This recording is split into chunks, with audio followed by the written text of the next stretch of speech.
Thank you all for gathering today for this special webinar that we're doing in celebration of Human Synergistics' 50-year anniversary. It is an honor to reach this milestone, and we're so grateful for your support. In the spirit of celebrating 50 years of innovation and success, I'd like to take a really quick trip down memory lane to where this all started. In the early 70s, Dr. Rob Cooke joined the Survey Research Center at the University of Michigan in Ann Arbor, not too far from Human Synergistics' office in Plymouth, Michigan. A U of M doctoral student who was interning at HS asked Rob if he'd be interested in carrying out R&D work on Dr. Clay Lafferty's Lifestyles Inventory, one of the first 360s. After a 1-hour meeting turned into a 5-hour discussion, as they say, the rest is history. Dr. Cooke validated and revised the LSI and then developed other circumplex-based tools, including the first and still one of the only surveys to measure culture in terms of its widely accepted definition as what's expected around here, or behavioral norms, a powerful predictor of organizational performance. This tool is the Organizational Culture Inventory. During today's webinar, our organizational culture pioneer and CEO, Dr. Cooke, will be sharing some breakthrough insights on culture then and now. There are always so many great questions for Rob, more than time permits to answer. Therefore, please send them through the GoToWebinar question pane or email them to info@humansynergistics.com. We'll be doing a blog post featuring his answers to as many of your questions as possible, and we'll email you when it's ready. Okay, so without further ado, I'm going to hand it over to Dr. Cooke. Take it away, Rob. Thank you, Kathleen, and thank you everyone for joining us for our anniversary webinar. It's great to see you, or at least hear you, and I appreciate your interest here on behalf of all of us at Human Synergistics, located in Chicago, Michigan, California, across the world in 15 countries with our affiliates and subsidiaries. And also it's a pleasure to speak on behalf not only of myself, but also my wonderful late friend, colleague, and partner, Clay Lafferty.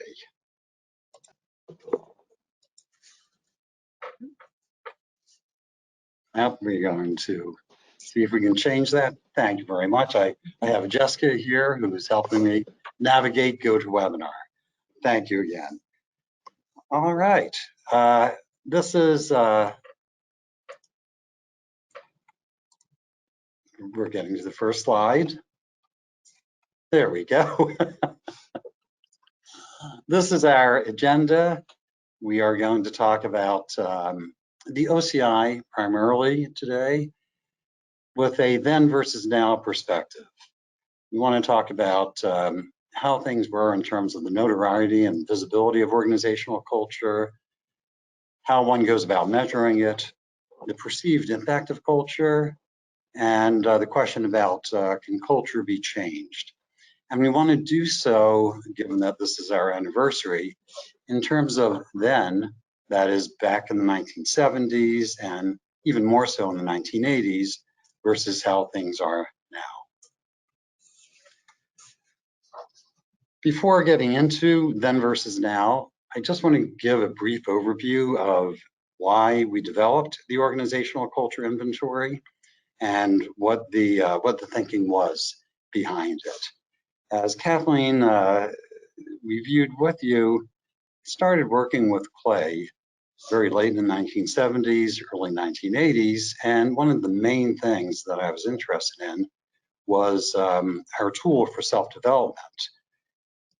Specifically, I was trying to look at the validity and reliability of the instrument and ways that we might improve it. And on the way to doing that, I came up with a lot of findings that helped me understand how the LSI is working. And I'm sharing one of the tables I often show when I'm reviewing the early history of the LSI. This focuses on the validity of the OCI. And first it looks at what does the LSI, that is, measure? And the answer to that is 3 personal orientations: constructive, passive defensive, and aggressive defensive. We thought there might be 4, but the data told us there are really 3 general ways of of thinking, behavior, and behaving. Secondly, I was very interested in confirming what we call the criterion-related validity of the LSI. In other words, we hypothesized, and we believed that the constructive styles would be positively related to outcomes. Defensive styles would be negatively related to outcomes. Here's what I found back then, analyzing data from about 1,000 LSI respondents in the late 1970s. Constructive styles basically worked out as expected. We saw a lot of pluses there. The pluses mean, in the first column, that the constructive styles are positively related with these outcomes, strongly related to managerial effectiveness, interest in self-improvement, and health and well-being. Almost as strongly related to things like interpersonal relationships and problem-solving effectiveness. Not a strong relationship with salary. The LSI, particularly the achievement style, is related to salary, but the humanistic affiliative styles are not quite as strongly related. So we see a 0 up there. That was pretty much as expected. Also, the results for the passive styles, things like approval, dependence, conventional, and avoidance, came out as expected. Stronger the passive styles, the lower the outcomes such as health and well-being and problem-solving effectiveness. Also, the lower organizational level and salary. Some pluses, as you can see, with interpersonal relations. That was fine, and again, pretty consistent with our expectations. However, the aggressive defensive styles presented us with some unexpected results. We did expect that the stronger the aggressive styles, like oppositional, power, competitive, the lower the problem-solving effectiveness, and also the lower one's health and well-being. We also saw a negative relationship to perceived interest in self-improvement and quality of interpersonal relations. However, the unexpected findings, at least for me, was that the stronger the aggressive styles across 1,000 managers, higher their salary and the higher their organizational level. What that meant to me was that in organizations across the country back then, organizations were systematically rewarding with pay raises and promotions, thinking and behavioral styles that really were not related to managerial effectiveness, but in fact were negatively related to quality of interpersonal relationships, psychological and physiological health and well-being, and other outcomes of importance. Well, that communicated a couple things to me. One was that organizations out there are sort of paying a price for encouraging and reinforcing the wrong type of behaviors, because the managers who are exhibiting those behaviors are not performing very well in terms of personal effectiveness or in terms of their impact on others. Secondly, it also sort of substantiated for me a couple things I had heard from executives going through the lifestyles inventory experience. And that was they really liked the LSI, they enjoyed the feedback. They did believe that the constructive styles would help them succeed not only on the job, but also in their non-work life. But a number of them told me that in their organizations, it was very difficult to think and behave in constructive ways.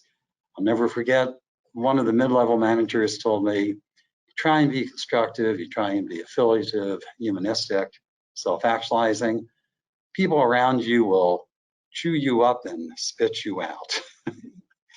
That led me to question if I should write another survey that measured what was being rewarded in organizations. And in fact, I started doing that.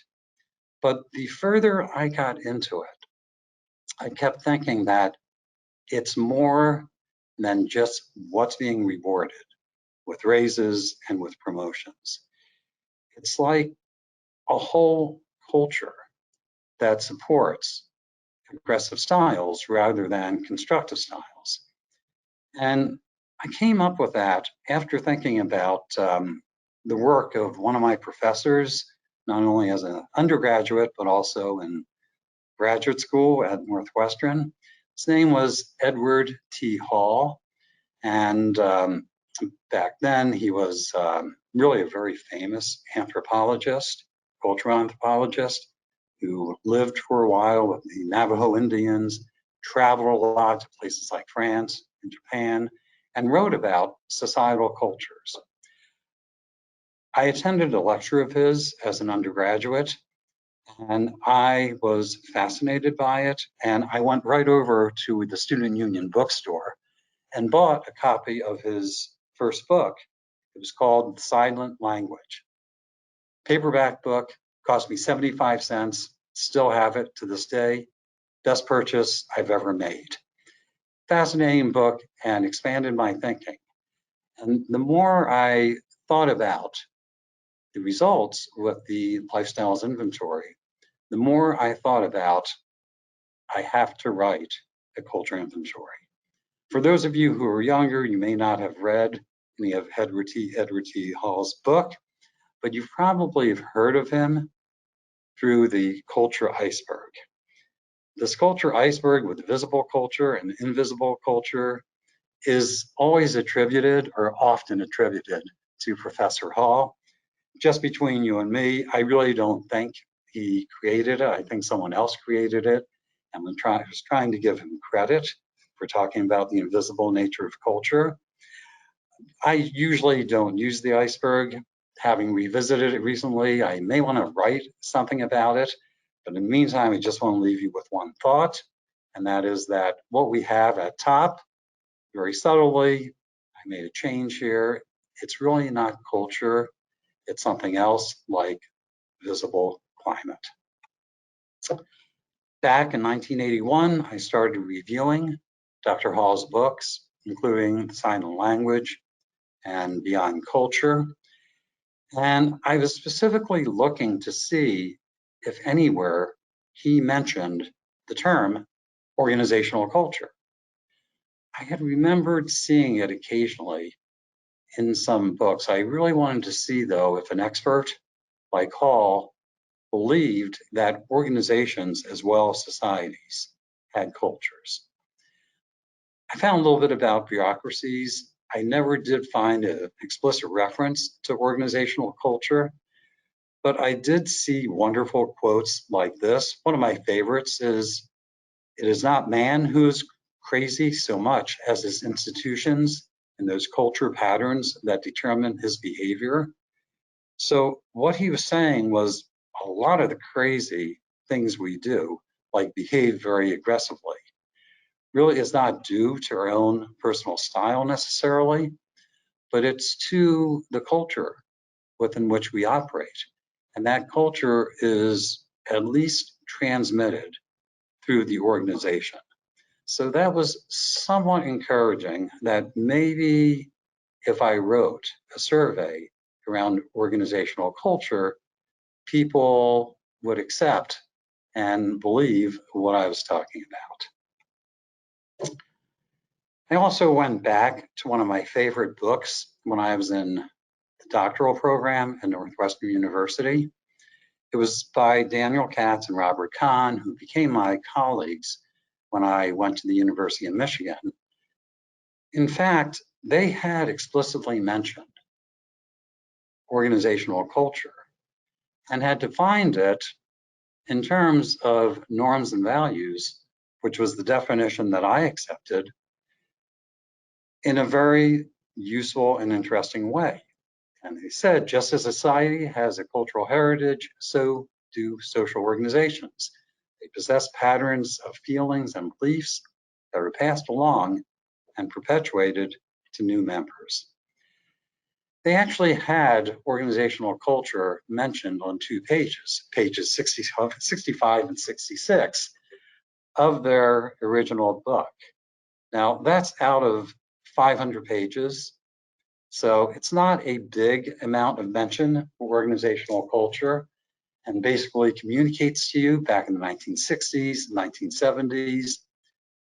At best, organizational culture was a term that academics sort of threw around, but it really wasn't that important, wasn't used that much, and certainly wasn't very visible among people in organizations and corporations.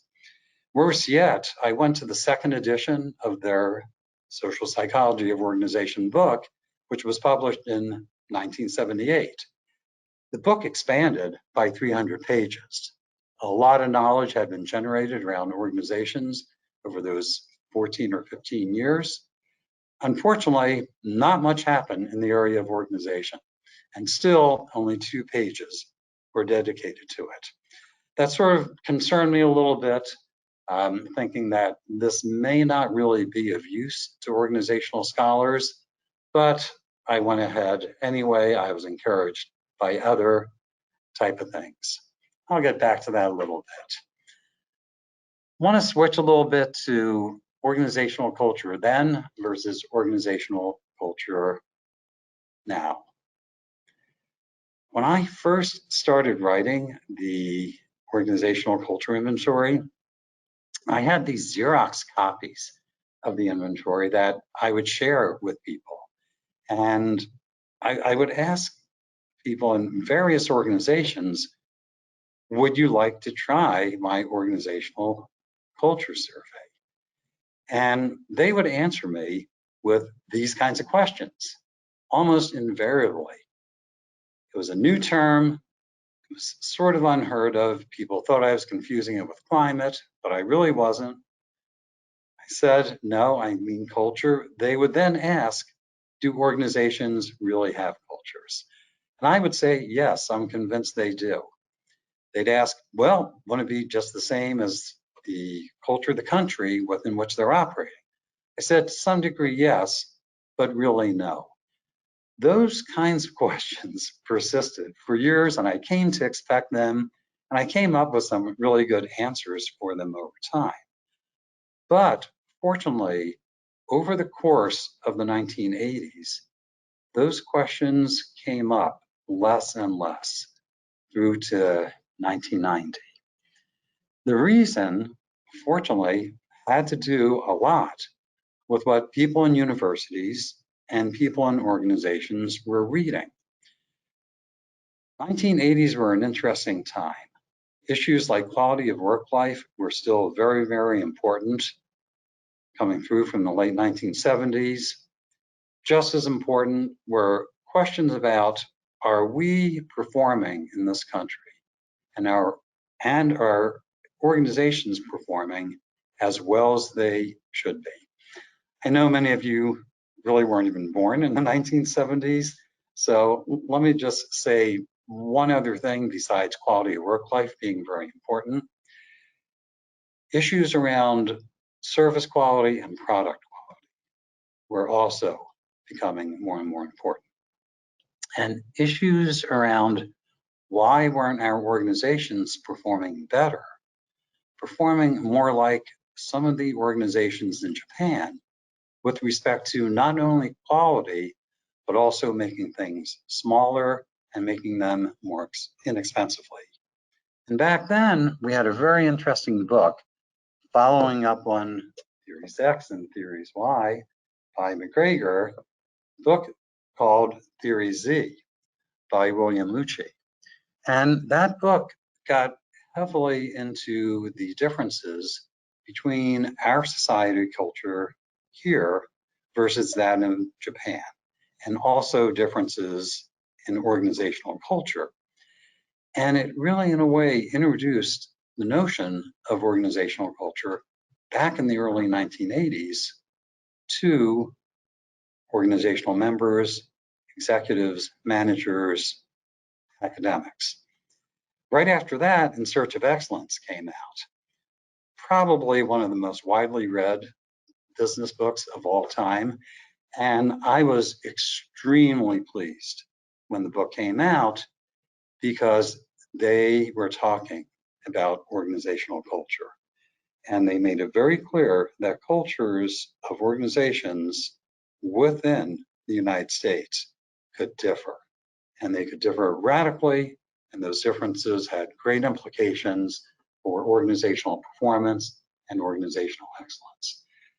Many other books came out over that period of time, including Ralph Kilman's very good book on gaining control, the corporate culture, along with his colleagues. Corporate Culture is by Deal and Kennedy, focusing on things like rights and rituals. And of course, in 1985, Edgar Schein's book on organizational culture and leadership, reiterating some great definitions of organizational culture, what is culture, what isn't culture, and what to pay attention to. Probably don't have to tell you this, but now is very different than then. Organizational culture in search engines, literally, as you probably know, even if you put it in quotation marks, organizational culture, going to come up with like 10 million hits. The same thing is true with in the press, in periodicals, newspapers, magazines. Back in the early 1980s, even the late 1980s, I used to cut out, literally, from newspapers, any article that mentioned organizational culture or corporate culture. And I actually kept them in a file in our file cabinets. I want to tell you, it was a very thin file holder. It just didn't come up that often. Nowadays, in periodicals like the Wall Street Journal, Forbes, Fortune, it's almost impossible to read an issue without reading at least one article or one page about culture. Management and organizational behavior textbooks. You know, I actually checked my textbooks from when I was an undergraduate. Corporate culture and organizational culture did not even make it into the index. Fast forward to now, literally, there is a chapter, often a very good chapter, on organizational culture in virtually every management and every organizational behavior textbook published. Finally, on corporate websites, almost every organization talks a little bit about their culture and how great it is. And I can confirm for you, in at least some of those organizations, the cultures really are great. We won't talk about the others. Things have changed. Measurement, now and then. When I started working on organizational culture and thinking about the possibility of measuring it with a survey, that was a very different idea. Back then, organizational culture was measured almost exclusively through qualitative methods, observations, interviews, and the like. Even in the Katz and Kahn book, which I referred to earlier,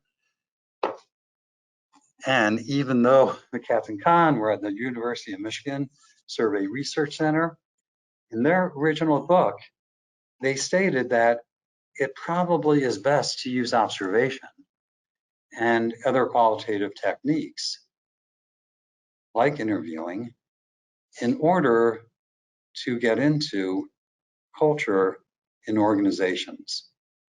However, one of the reasons why they said that is because they were stating that it's not easy to specify the dimensions of organizational culture. Come back to that in a minute. Fortunately, brilliant people often come up with different conclusions, and I remembered the excellent work of one of my social psychology professors, again, at Northwestern University, Donald Campbell. Campbell was a brilliant, not only social psychologist, but also a methodologist in terms of research.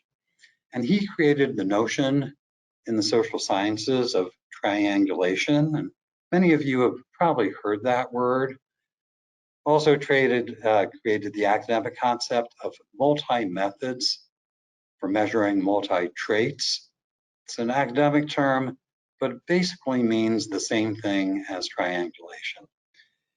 And what Campbell was writing about is how important it was to use multiple measures to really understand what it is you're trying to observe, what it is you're trying to understand.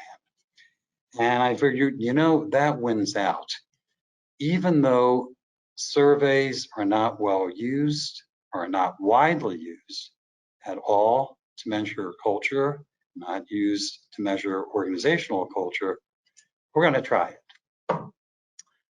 So I proceeded. It took me another couple years to do this, given everything else I was doing at the time, but came up with the prototype, the research prototype, the finished research prototype of the OCI in 1983.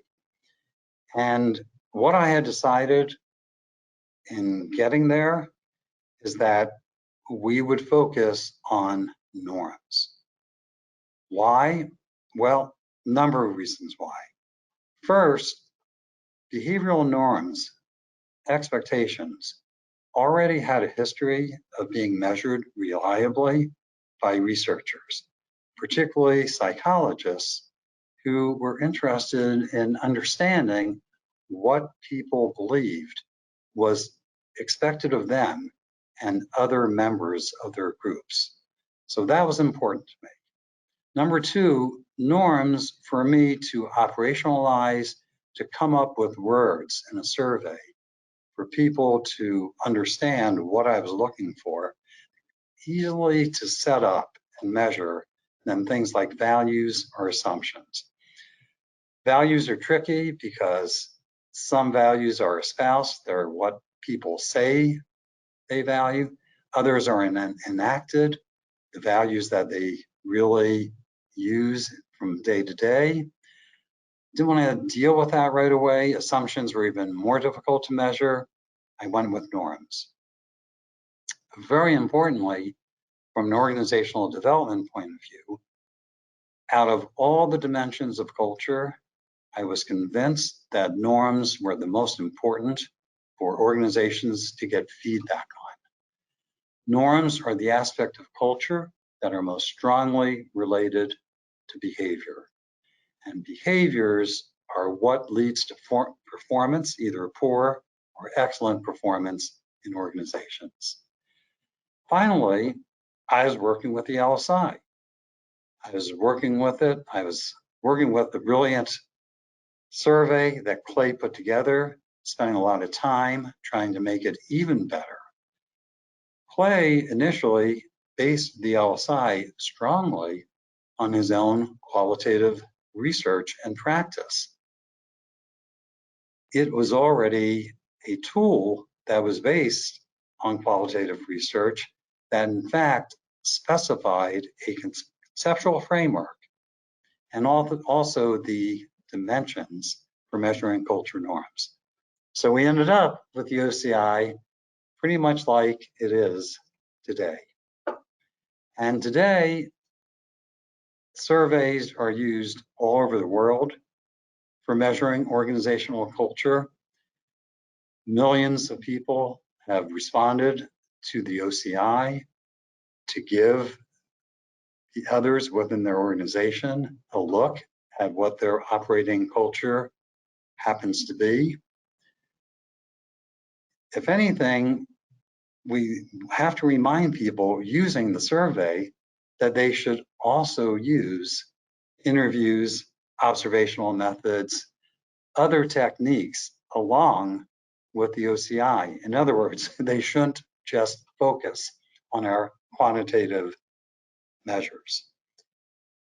Interviews, focus groups, observations, looking around the organization, understanding the organization can be critical for an OD project based on the OCI to identify additional survey items to supplement our culture inventory and even our climate survey, the organizational effectiveness inventory, which measures levers for change and outcomes for culture.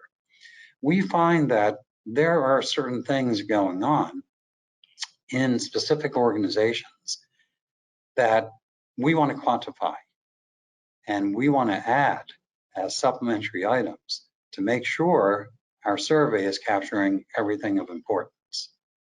Secondly, for change purposes and understanding purposes, qualitative techniques are great for identifying the historical factors that are leading to cultural norms.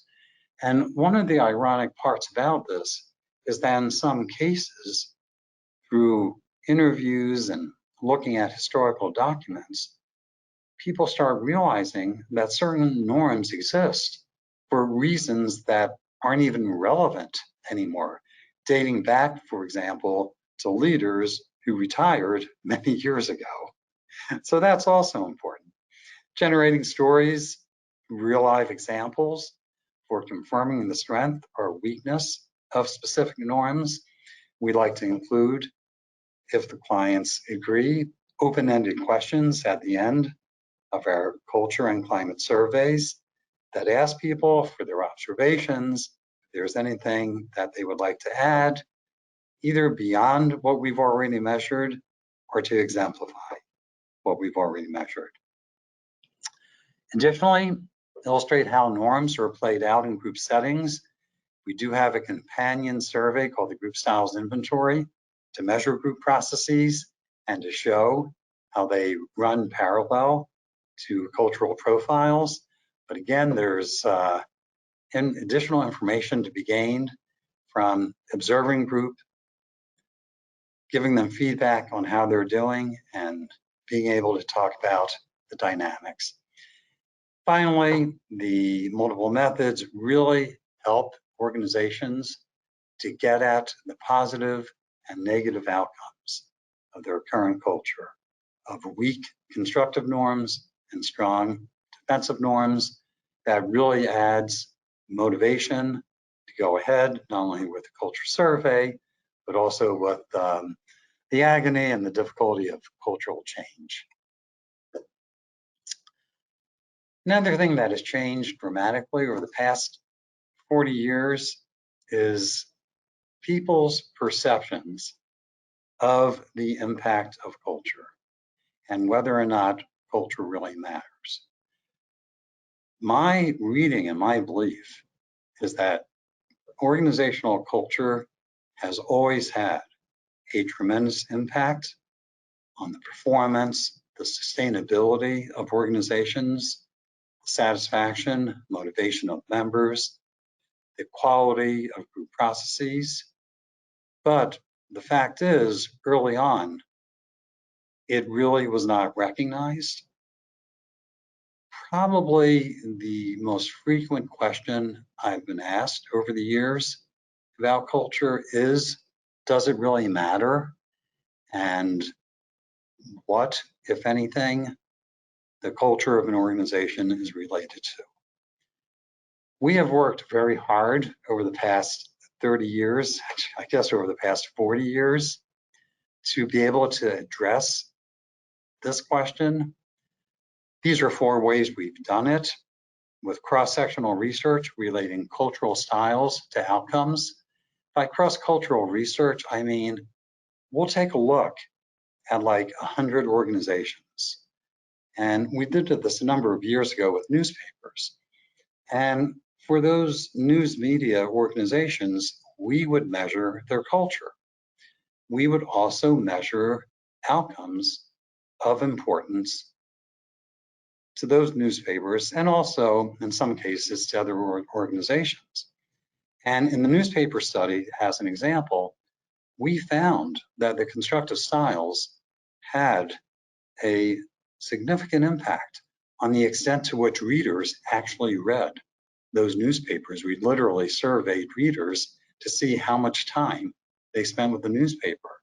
It's also a relationship to profitability, strong relationship, not only to individual motivation and satisfaction, but also to inclusiveness and the better integration of different groups within the organization.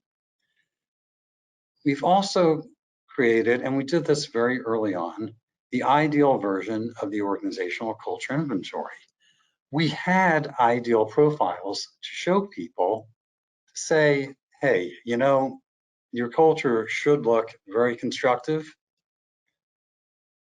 very great, strong extensions on the 4 styles at the top, as weak as possible on the passive styles, styles like dependent, avoidance, and maybe a little bit mixed on the aggressive styles, but certainly not very strong, not very extended.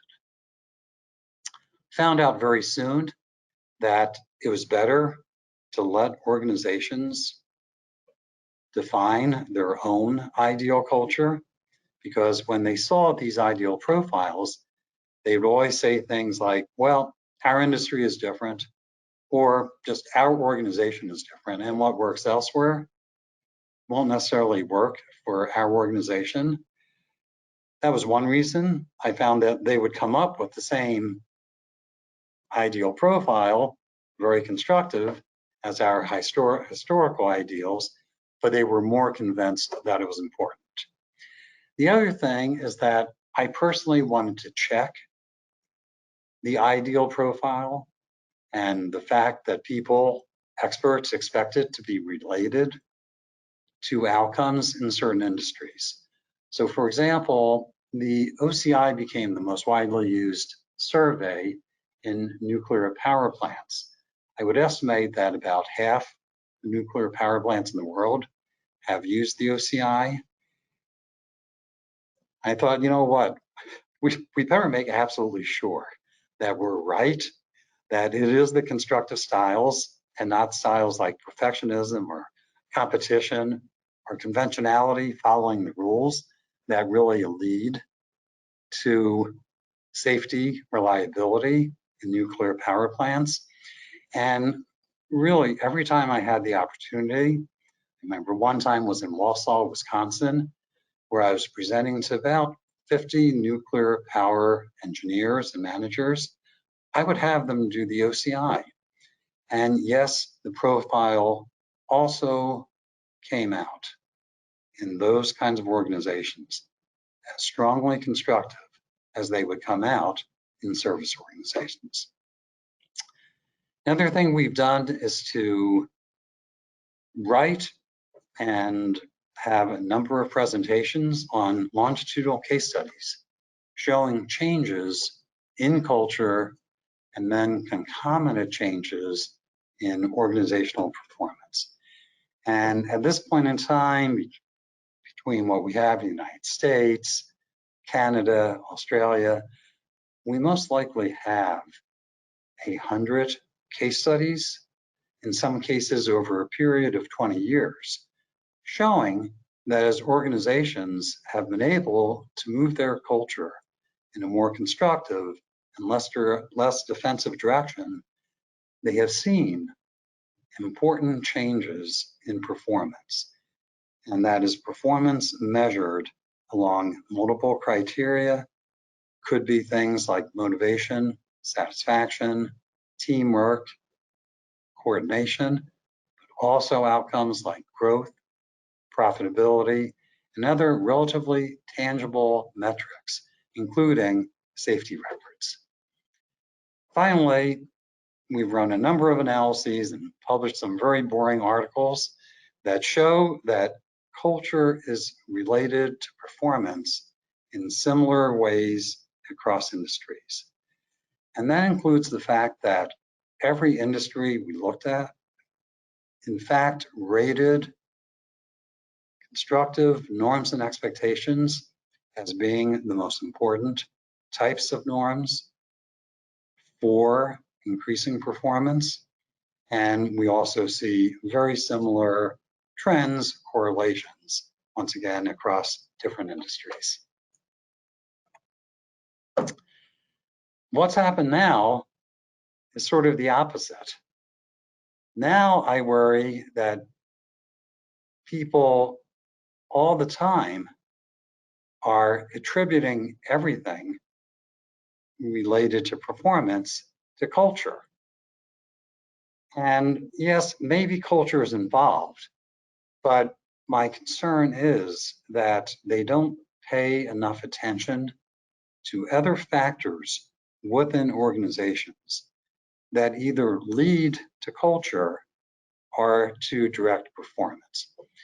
We actually originally wrote about it in the year 2000 in the Handbook of Organizational Culture and Climate. Me and my co-author, Janet Zumel, coined this issue a misattribution of success to culture. Culture by that time was becoming more and more popular, sort of became a status symbol, and leaders like to think and communicate the fact that they have created great cultures that have led to success. But whereas that sometimes was true, we would see that there were other factors beyond culture, things like having a wide moat, that is, entry into the industry was very difficult. Financial assets, having great market share, lots of copyrights, lots of patents, location, that led to success. And in many cases, leaders were attributing that success to themselves as a misattribution. And that was leading the organization to be vulnerable to another organization coming in and actually outperforming that. So we've written about that. Something that we haven't written quite as much about is the fact that nowadays the press and sometimes organizations themselves tend to blame everything that goes wrong in organizations to culture. And again, that sometimes is very, very true. In other cases, it's true, but only partially true, in the sense that there are other factors in the organization that contributed to the disaster, that contributed to the crisis, that contributed to the downturn in profitability, or contributed to some other specific problem.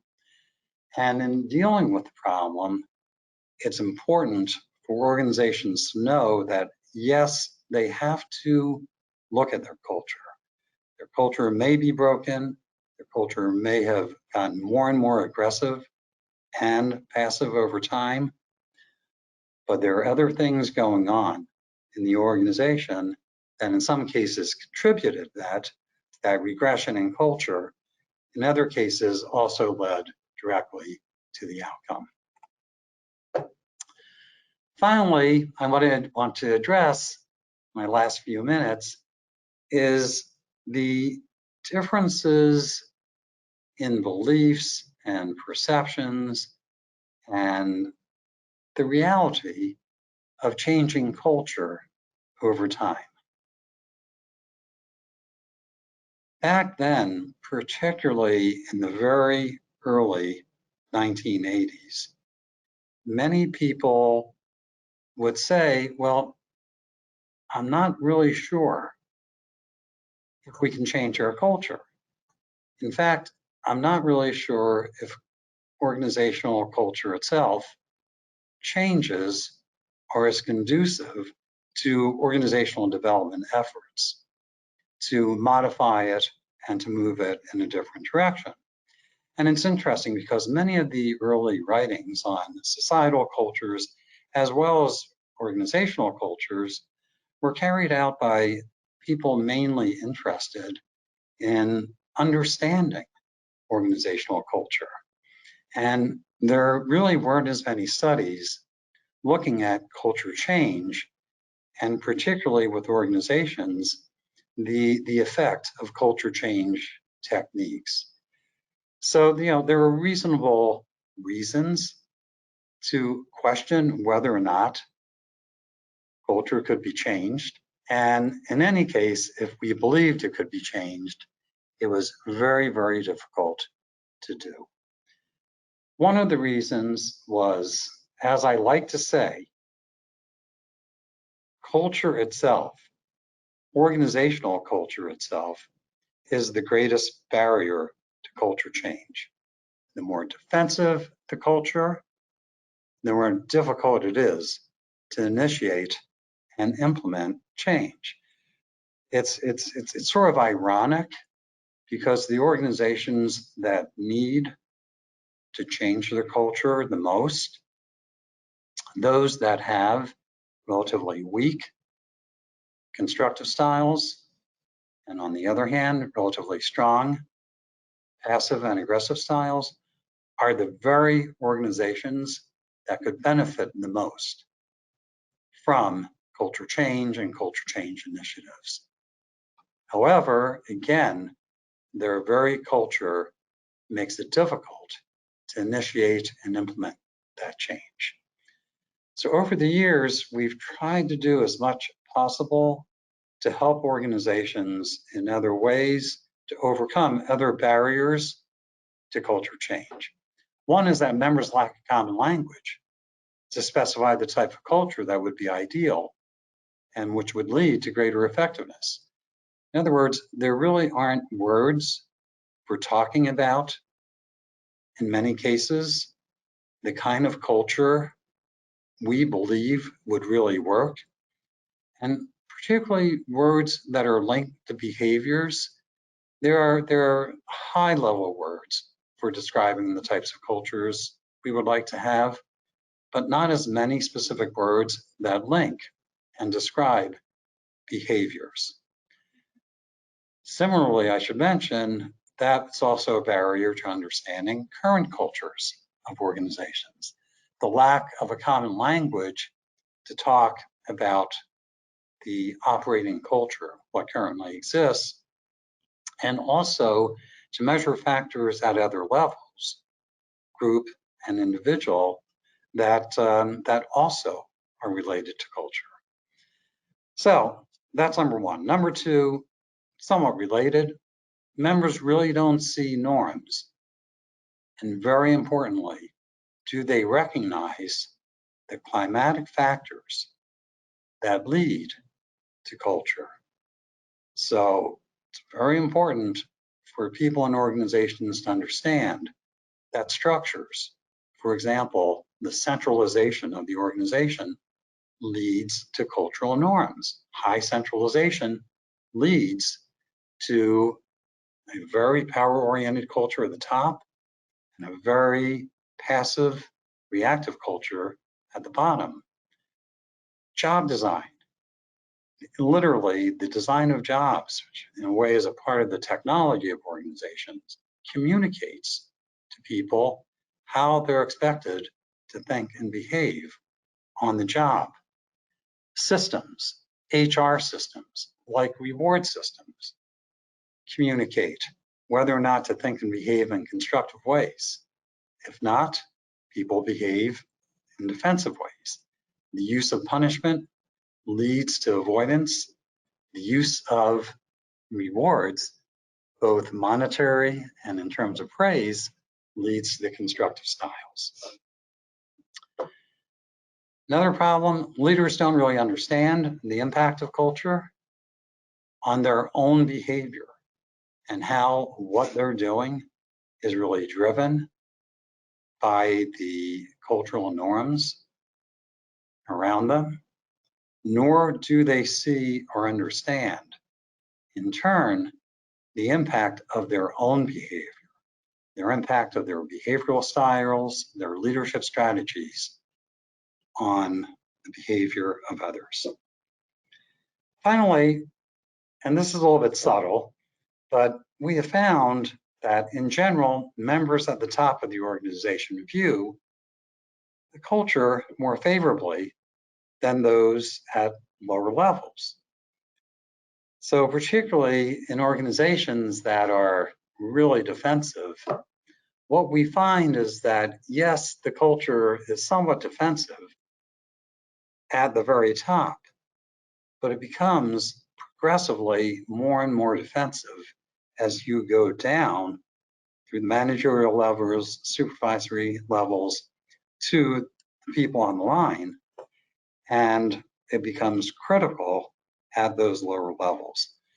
So with my last slide, I'd just like to talk about how over the years, we've tried to give consultants and change agents within organizations as many tools as possible to make it easier, more practical, and more realistic to change culture, to overcome some of those obstacles I just listed.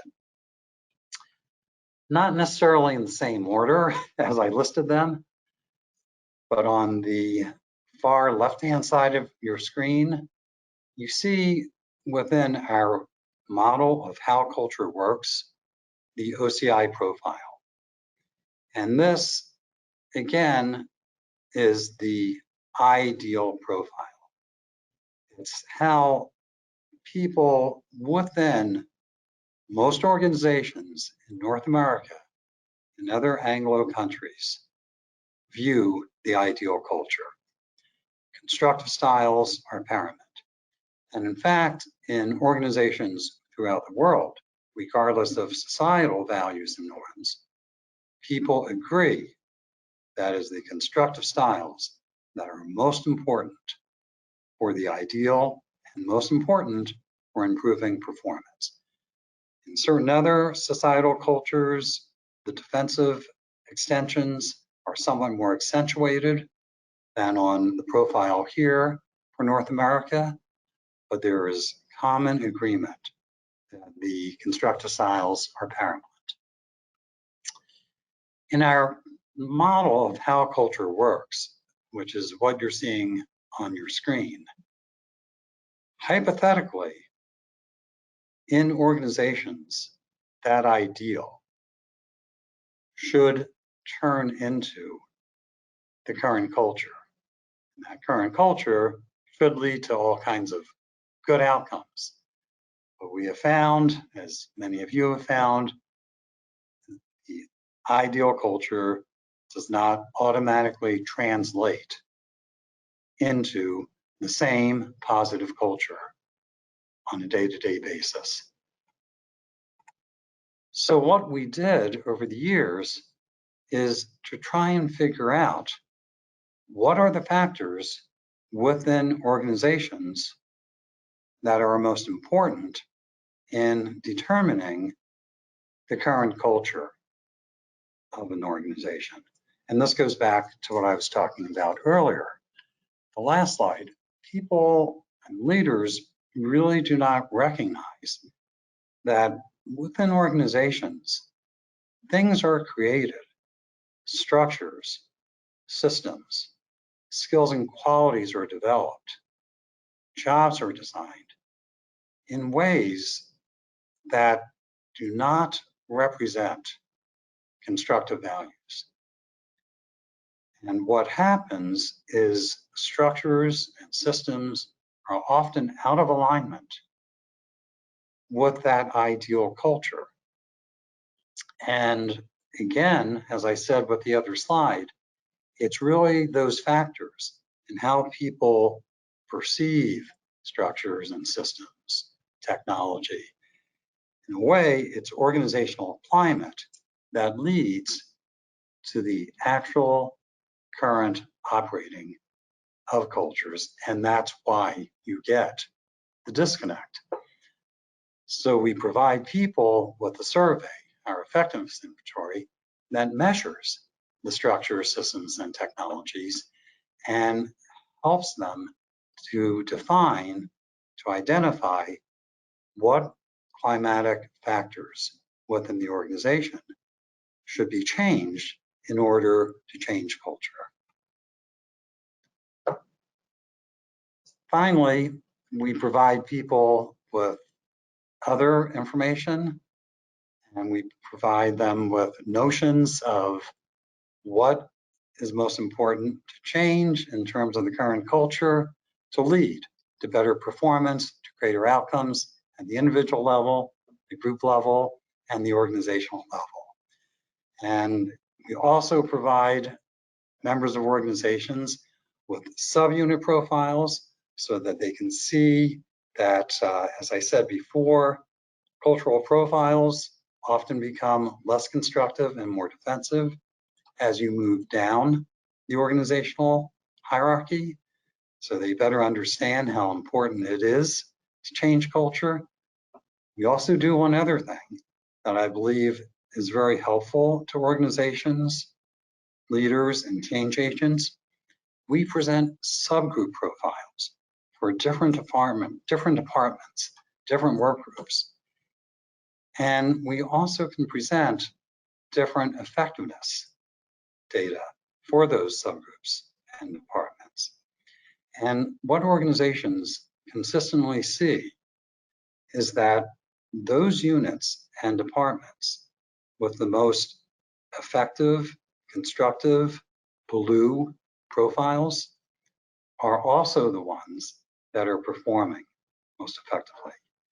So that does two things. In conclusion, it helps convince organizational members that the constructive styles will, in fact, lead to better outcomes. And also, with the other data collected, it shows them which climatic factors are superior in those high-performing units. So they know what the levers for change are within their own organization for changing culture. Thank you very much. It has been a pleasure talking with you. Thank you for your interest over the past 50 years in our processes, surveys. Thank you for your support and collaboration. With that, I'm going to turn things back to Kathleen. Kathleen, take it away. Thank you so much, Dr. Cooke. I see you still have the Professor of the Year skills. What can I say? I'm a proud daughter. Thank you for sharing information about the circumplex, which provides that common language and visual for all of the assessment results and development efforts across levels, leadership, team, and organizational. You should all be seeing a poll on your screen. Please let us know how you'd like us to follow up. Again, send any questions through the question pane or to info@humansynergistics.com. We'll post answers to many of the questions in an upcoming blog post, and you'll all receive an email from us when that blog post is ready. Thank you all so much for attending and joining in our 50-year anniversary celebration. Enjoy the rest of your week.